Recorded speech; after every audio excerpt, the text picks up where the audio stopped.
Good afternoon, everyone. I'm Angelo Mallari, a junior high school CLE teacher of Xavier School San Juan. I'm a Google certified educator and an Apple learning leader.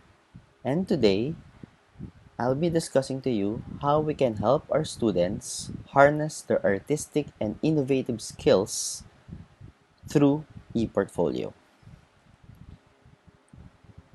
To have an outline of what we will be doing, we will be looking into the definition of what portfolio and e-portfolio is, how can we create digital or e-portfolio, and things to remember when we are doing an e-portfolio. So what is a portfolio?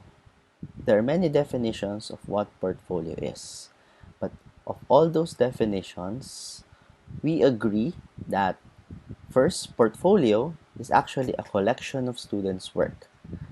If you remember, there are times that our teachers ask us to collect and put together all the things that we have done in school. For example, the many quizzes, tests, sitworks, homeworks, projects, and so forth and so on. And then put them in a binder. And we pass it to our teachers. This portfolio demonstrates our growth and our learning. Because here we can see what we have learned and what we are continuously improving on. Thus, portfolio shows understanding of students and how they master the subject area. Before we look into the possibility of looking at portfolio as a way to assess and check understanding, let's always go back to our goal. What is the purpose of creating a portfolio? According to Dr. Helen Barrett, there are two types of portfolio. The first one is a positive approach of using portfolio for learning.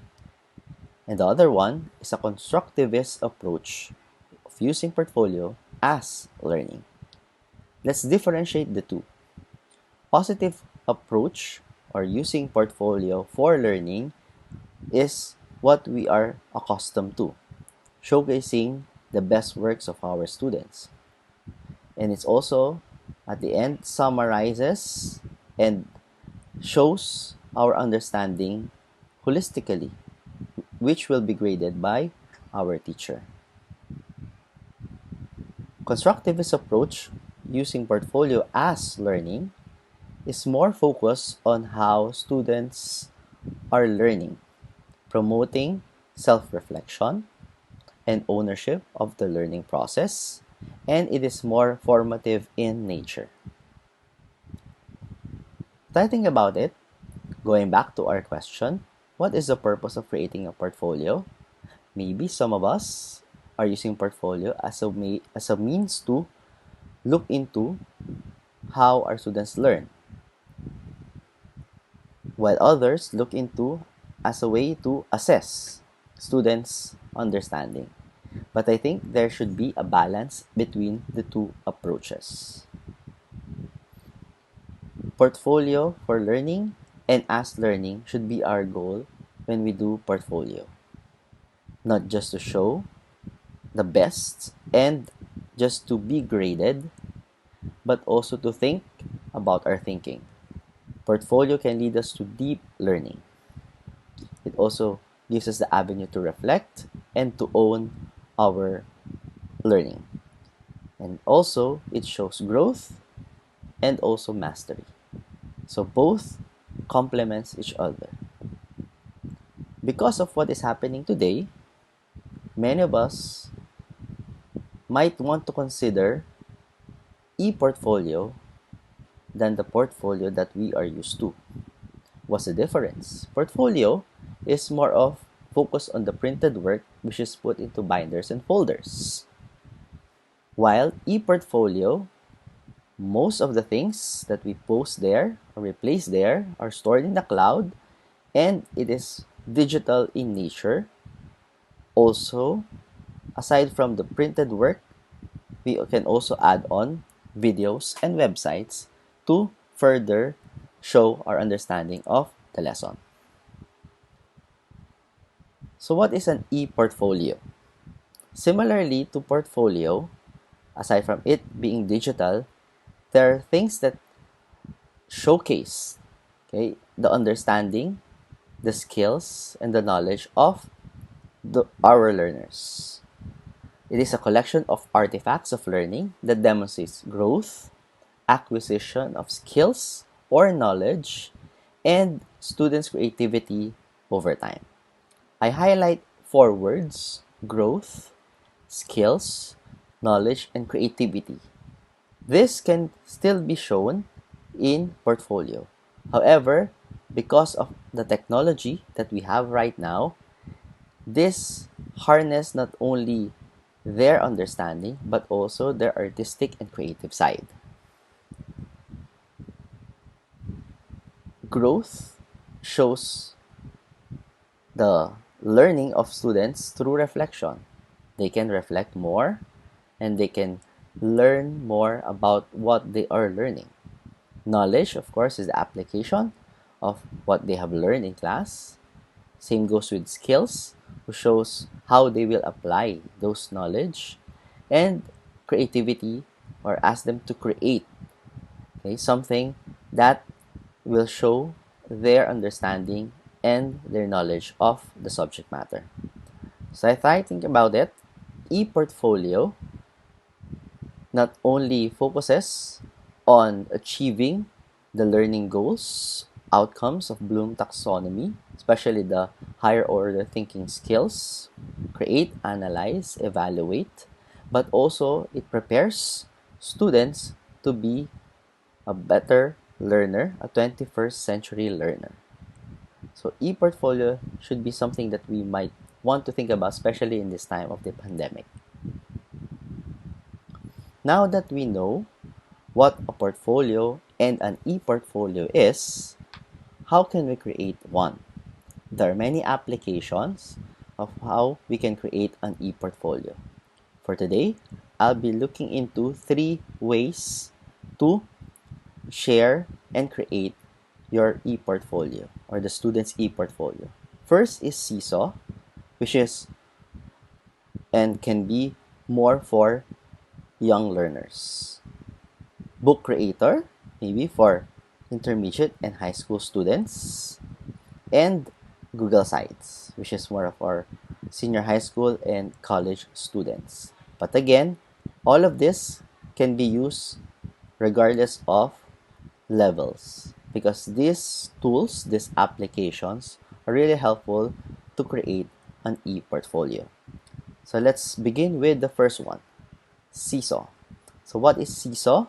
Seesaw is a free application where students can actually build their digital portfolio because of its built-in tools to capture what they know. It shows how they learn. Second, teachers will gain an insight, a deep understanding of the students' thinking and progress through their posts. And one of the mission of Seesaw is to connect families in the learning of the students. That's why here shown in the screen is the powerful learning loop between students, teachers, and families.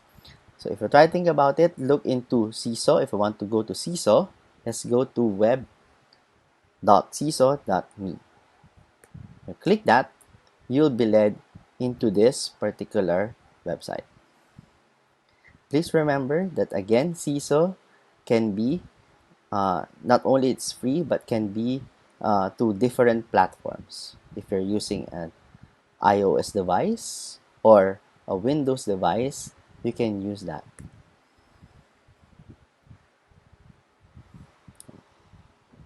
So you'll be led into this one. One thing that Seesaw have been working out, especially in this time of pandemic, is remote learning. So students can unlock their thinking in any subjects that they want because of its powerful and intuitive tools. Also, can gain insights and meet the students where they are. It also engaged families in conversations, especially on the learning of the students. So let's just look into what are the creative tools that we can look and we can see in Seesaw before we dive into that particular application. So there are endless possibilities to create and reflect because of its vast means and ways to showcase their learning, the intuitive tools, okay? And if you're using Chrome, it is better to use it in Chrome. But again, needless to say, you can also use iOS devices for this one. So let's log in our Seesaw account. If you try to log in the Seesaw account, you will see that you can have many classes for this particular period.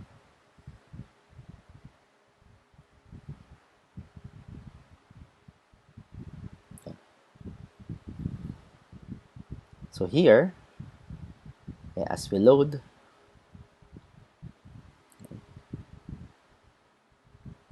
there.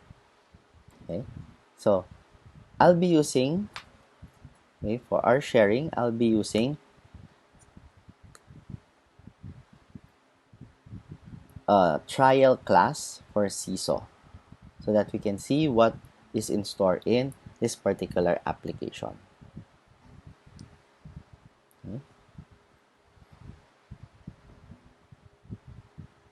There. Okay. So this is how your class will look like, our classroom will look like. Okay. So here are the journals, activities, inbox, skills, where you can put skills and check whether they are achieving that. But for this walkthrough, we'll look into what students can add. Okay? So there are many ways, there are many means to showcase their understanding using Seesaw. So some students can take a photo of what they have been learning. They can also draw, use text, shapes, and even voice to record as they draw.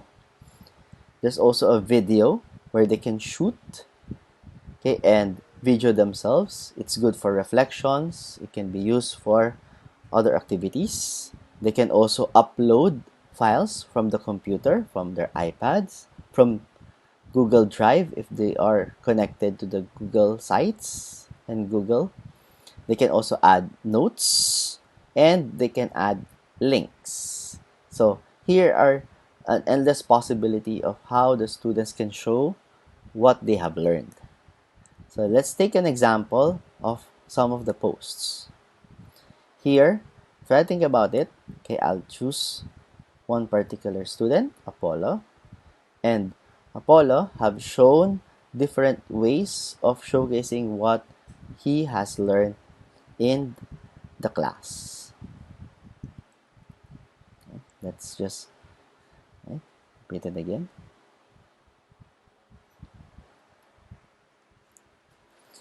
Please take note that again, you can post so many things, not only words, you can also post images, you can also post videos, annotate, so forth and so on. So here you can see that students can actually have a voice, and not only a voice but a choice of their learning and how they'll be able to showcase what they have learned.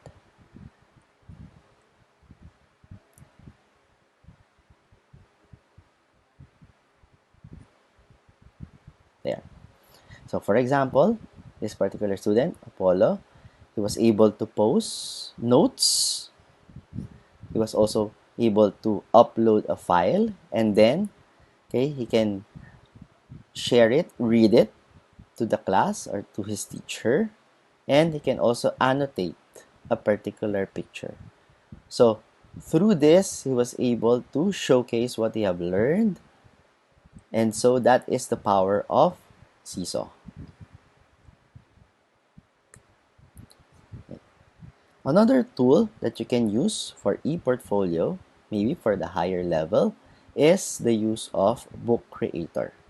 Book Creator is a simple tool for creating awesome digital books because they can combine images, text, audio, and video to create different types of output.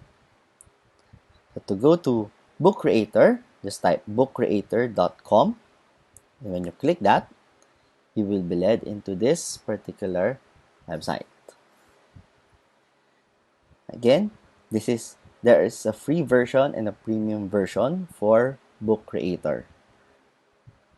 Okay, but many of them, even if just a free account, you can already utilize it for learning. So, there. Okay, so again, like Seesaw, Book Creator also is working to make remote learning possible. Okay, so let's sign in. Okay, when you're signed in, okay, to your account, either most of us maybe are using Google account or Google Mail, Gmail, so you can use that as a means to enter Book Creator.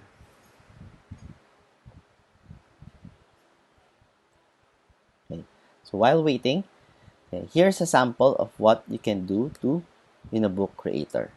Okay, I did a simple my journal portfolio, and in this particular portfolio, if I just play it, okay, you will see there's like a cover page for your book, and you can actually put into different types files in your portfolio. So again, you can, or the students can actually choose whatever means and whatever way to show their understanding.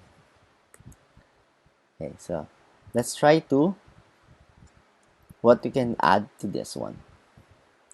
Okay, so if you go to your book, you can import, okay, different things. You can image from Google Maps, files from your computer, okay, Google Drive, or even links. Okay, you can add links.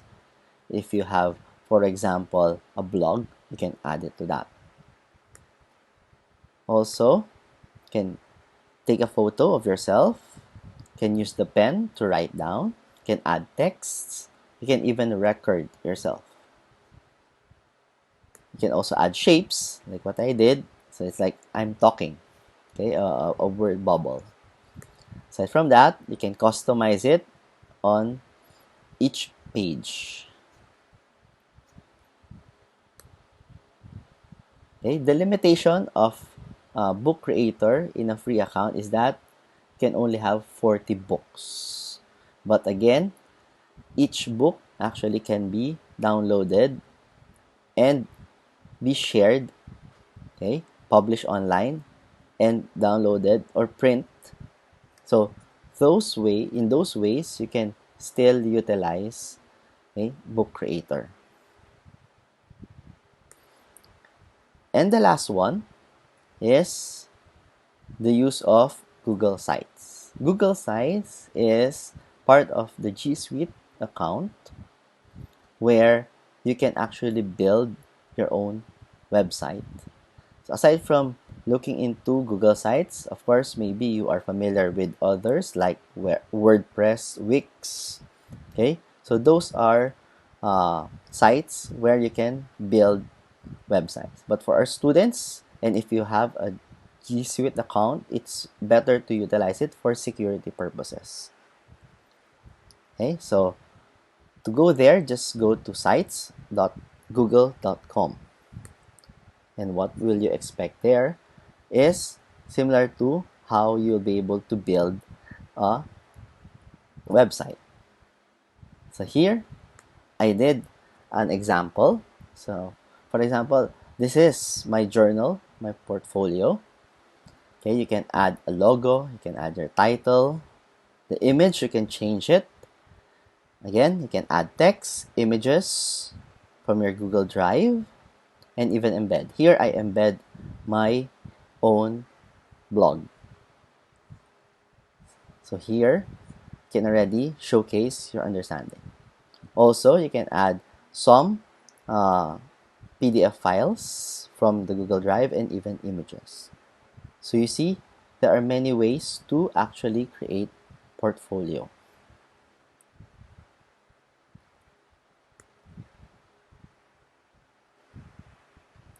Again, these are just some of the many tools that you can have, but good to share that all of them are free.